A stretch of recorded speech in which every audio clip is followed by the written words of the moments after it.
Hello everyone. Today let us learn about cobalt in vitamin B12. So this is the structure of vitamin B12, also known as cyanocobalamin. The red one is the corin ring with cobalt, which is in +3 ionic configuration. The blue ring is the dimethyl benzimidazole group. Cobalt. It is essential to humans as well as to animals.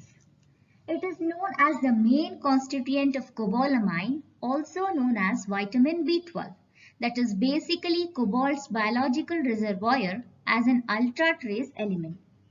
The cobalt atom in vitamin B12 is attached and surrounded to a deoxyadenosyl group or methyl group or cyanide group or hydroxyl group. What is the oxidation state of cobalt in vitamin B12? Cobalt in vitamin B12 is present in its +3 oxidative state, that is CO3+. Let's see the oxidative states of cobalt in vitamin B12. The cobalt atom can exist in 3 different oxidative states, +3, +1 and +2 states. Let's see how.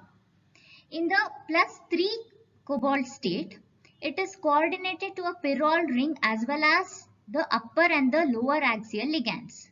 In the +1 state, when cobalt is coordinated to the pyrrole ring alone, it will be in +1 state.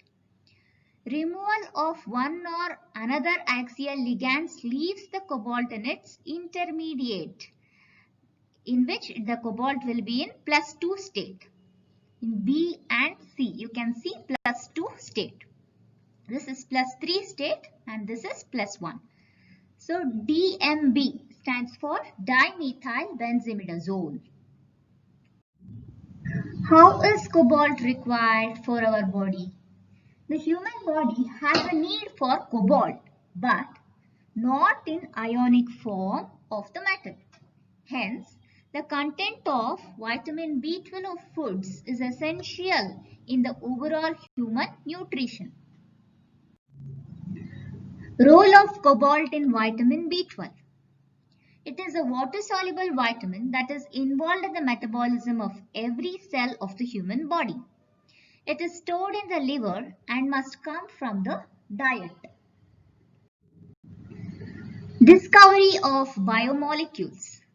The chemical structure of biomolecule was discovered by Dorothy Crawford Hodgkin and her team in the year 1956 based on the crystallographic data.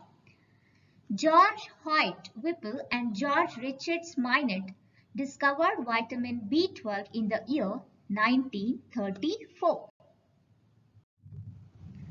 Vitamin B12 is also called as cobalamin, cyanocobalamin and hydroxycobalamin.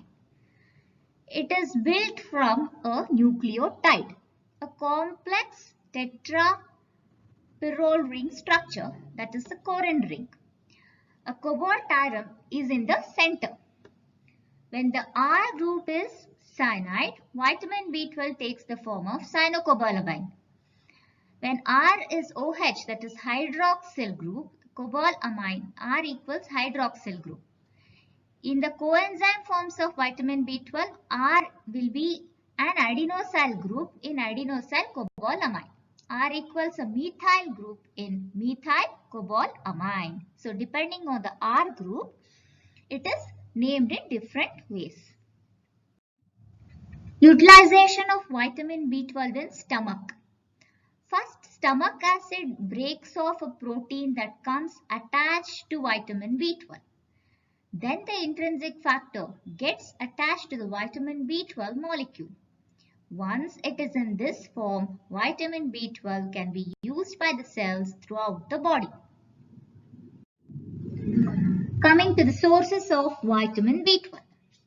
It is naturally found in animal products such as fish, meat, poultry, eggs, milk and milk products.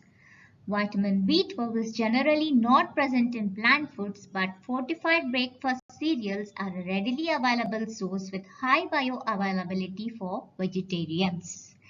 Even though the body contains only 2 to 5 mg of vitamin B12, its involvement in the production of red blood cells is very important, meaning that it plays a very vital role to our life. What elements make up vitamin B12? Vitamin B12 exists in several forms and contain the mineral cobalt. So the compounds with vitamin B12 activity are collectively called as cobalamines. How many nitrogen atoms are attached with cobalt in vitamin B12?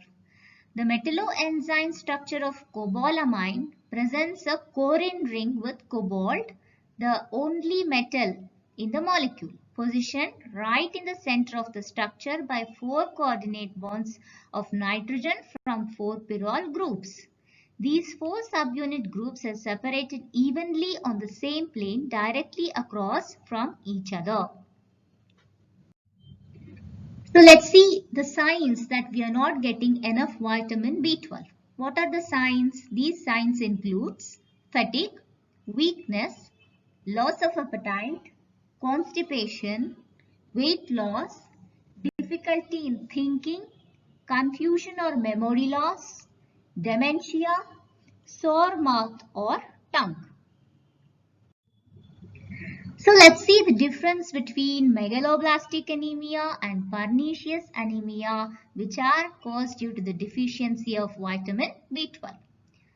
Coming to the megaloblastic anemia. It is caused by medications or by inherited defects in the metabolism of vitamin B12 or folic acid. Pernicious anemia is a type of megaloblastic anemia in which the body is not able to absorb the vitamin B12 due to lack of intrinsic factor in stomach secretions. So these are the difference between megaloblastic anemia and pernicious anemia. Thank you all for watching. Images used for the explanation purpose belongs to the respective owners. Thank you very much. Bye-bye.